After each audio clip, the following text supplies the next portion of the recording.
Okay, this is standard action here. This is a pre-recorded match between Emerson Lardie at the top of the screen and Paul Reynolds at the bottom of the screen. This is Emerson is a regular, so the cards that we're going to see are from Paul. He recorded these matches and sent them to me later. Emerson on the play here. He looks to be on the deck that I played yesterday, the blue-white auras deck. Paul's on seems to be the more traditional Mardu vehicles. So Emerson at the top of the screen's blue-white. He's Sky Marcher Aspirant's a 2/1 flyer until it gets the City's Blessing, which is 10 permanents on the battlefield. He's going to need to get some auras attached to that. So the cartouches are traditionally what it plays. As he's looking here to trade with the Toolcraft Exemplar, but no blocks. And passes the turn. Oh no, he doesn't. The Vanguard is actually the best card in his deck, and it's very difficult for the Mardu Vehicles player to get rid of, because he can make himself indestructible by just plussing. The only way to get rid of it... the only way to get rid of it is to exile it with Vraska's Contempt. But no turn two. Well, it's interesting that Paul doesn't attack there with the Exemplar. If you're not going to offer the trade for the Sky Marcher in the first instance, I don't know why he's holding back in this particular one. And now he's going to get exiled with the Baffling End. So there's going to be 3, 4, 5 damage coming across right here.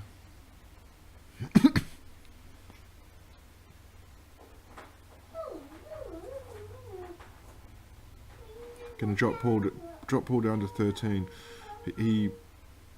I think he was looking for an untapped artifact there to power up the Toolcraft Exemplar.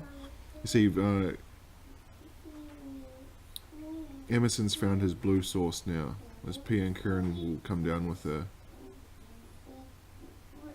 But with the blue, the cartouche of, I think it's the blue one, the blue knowledge, cartouche of knowledge from the blue source should tap and give probably the Vanguard flying, because Sky March is going to get the flying soon anyway. 2, 4, 6. Cartouche will put it to 7. So he's once he gets to 10 permanents on the battlefield, Sky Marcher Aspirant gains flying as well. He's lining up the unlicensed disintegration, but it's not going to work on the Vanguard. He has to target the Aspirant.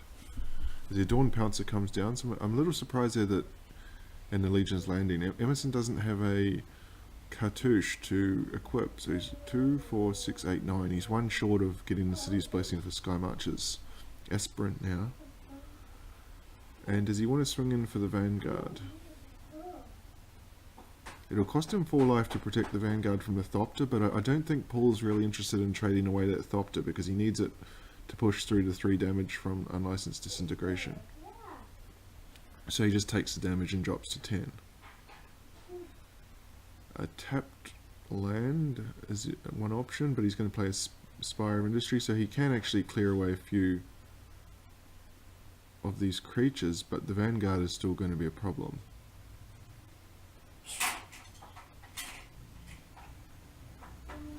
You can see he wants to run the Fatal Push, but he doesn't really have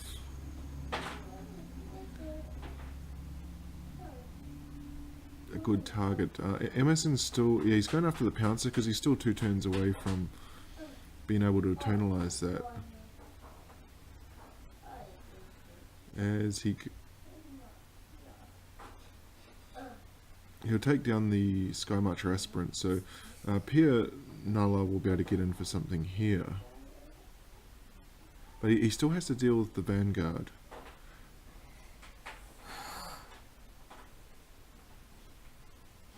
You can see awkwardly 2 Hazarets. Hazaret will be able to come down next turn with that land, but he's not going to be able to attack with the Hazaret next turn.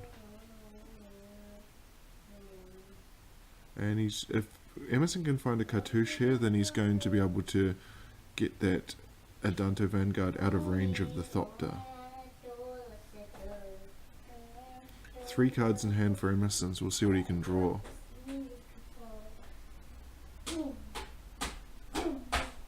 He's just going to go to combat, so he can't find anything again. I'm not sure what the 3 cards he has are. So this is a position where he can offer the Thopter and actually put 4 damage on Emerson. Yeah, so Emerson's forced to spend 4 life to make that indestructible, get rid of the Thopter. Daddy likes this. Hmm.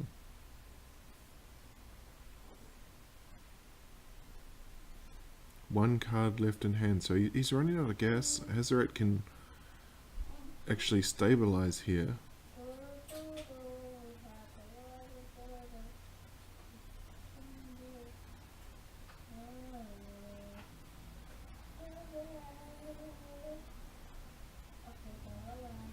Pier's going to get in, so we're in a damage race now. Hazoret is a 5-4. But Legion's Landing will flip the next turn if he swings all 3.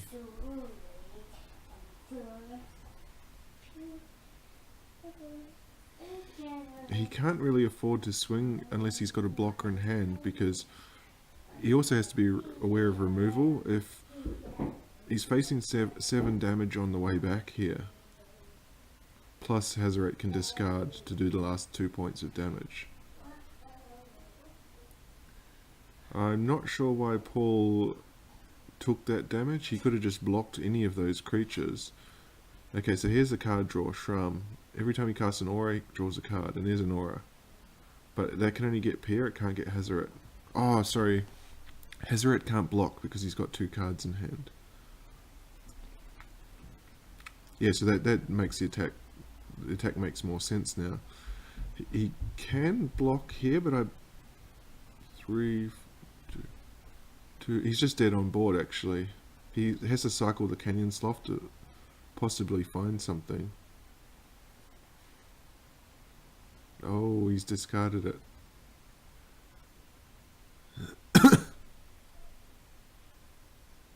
He's going to be 2 points short here.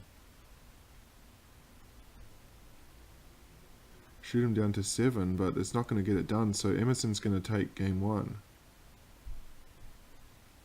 Paul will be dead on the crackback here.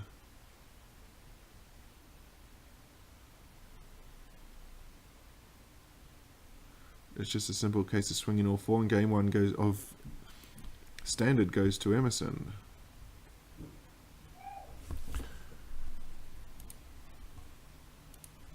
Just some sideboarding options now. We'll skip through here. So we're back into it again. Paul's going to keep this hand.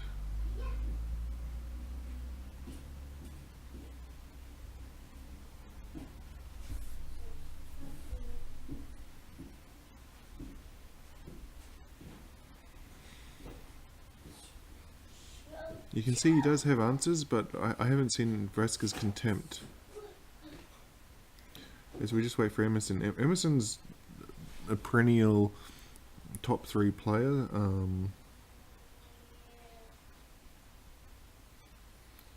He's grouped in the same group this season as Oliver again, so they're going to renew their rivalry.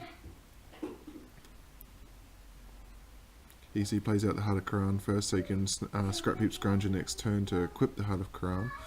But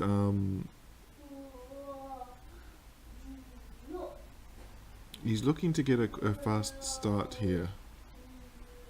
Sorry, Paul's looking to get a fast start because Emerson's kind of go-wide strategy I think is going to be very difficult for Paul to deal with when he doesn't have Vraska's Contempt. So he's going to push back here with 4. We saw in the first game, Emerson didn't actually play any. He didn't actually play any enchantments, which is a bit odd. So Heart of Crown will get in. So he's racing here. 3 damage coming back the other way. Now there's a single blue enchantment. If he has it here, it's a big one. I figured its name. He doesn't have it. It allows you to draw a card whenever the creature does damage. Hey, leave Auntie Wee Wee alone. Shut the door, please. Shut the door.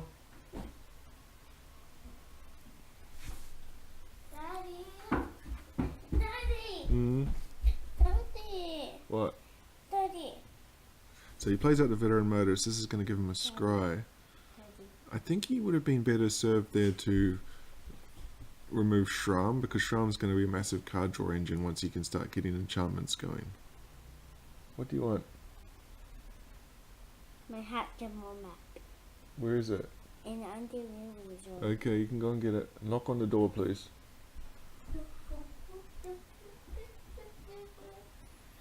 Yeah, so this is going to be interesting to see who wins this damage race now. He is holding the two removal spells, and Ether Sphere Harvest is actually going to give him lifelink back the other way. So 5, 8 coming across here.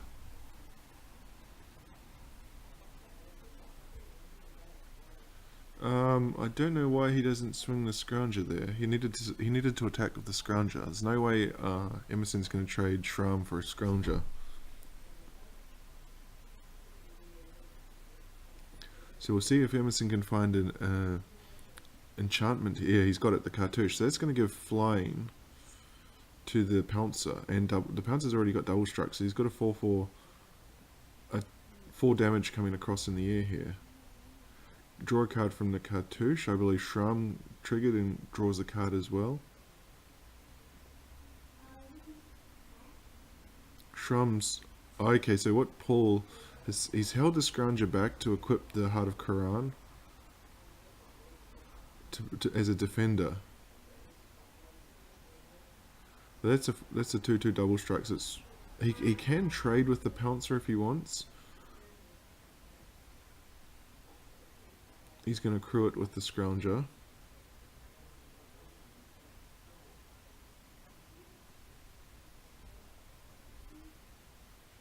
And he's going to trade. Oh, and there's a blowout. Dive down is going to give it +3. So Heart of Quran is down. He does have another one.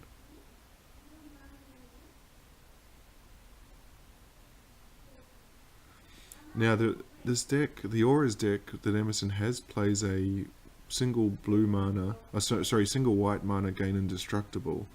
The name escapes me right now, but we'll see if... I think if he goes for main phase removal on the Pouncer and he's holding it, which is what he's going to do, this is going to be a blowout. So see if Emerson's got it in hand or not. He doesn't. Okay. As the knuckleheads come in, 6 damage coming across. Going to put Emerson down to 8. This time Emerson will trade Shram. Shram's legendary, so he might have a second one in hand here, but he's down to a solitary token.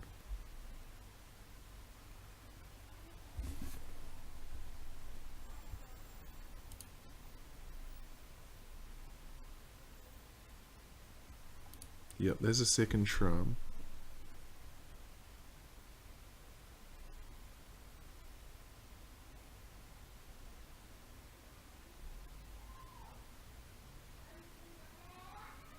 This is the Curious Obsession. This is the one I was talking about before. The creature must attack each turn. It gets +1/+1, and when it deals damage, he draws a card. So the card advantage online now.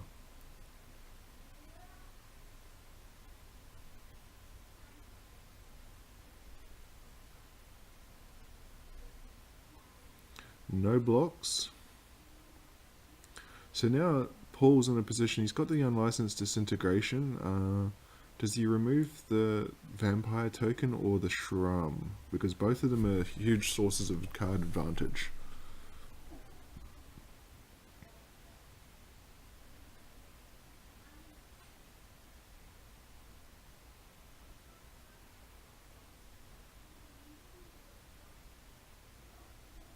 Okay, so he goes after the Shram. I think that's the better choice because the vampire token actually has to connect and it has to attack in order to get the damage through.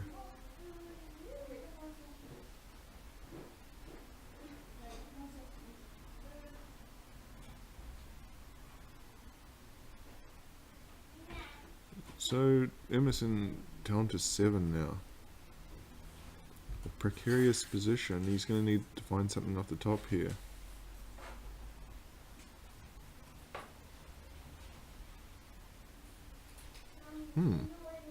That's part of his brew. So that's going to give the token actually +1/+1.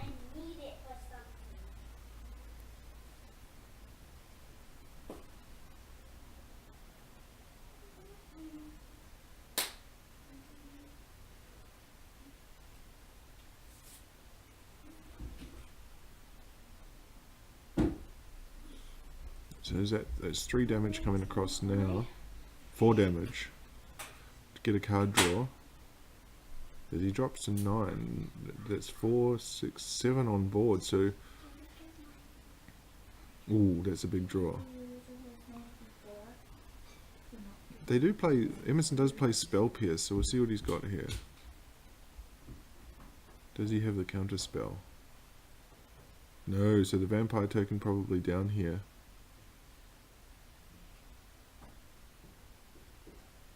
And with it goes the card draw advantage. Oh, no, he's got the dive down, so it's going to give it hex proof.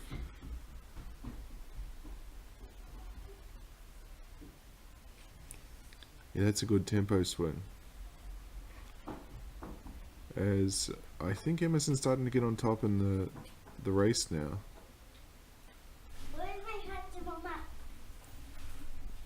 Chandra on 4, I believe it should be on 1. I think there's a mistake there. As Emerson just cycles an irrigated farmland.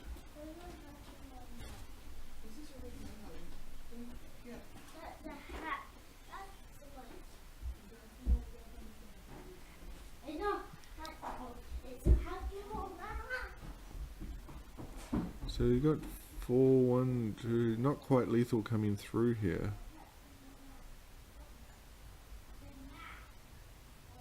He must have something because there's lethal on the way back.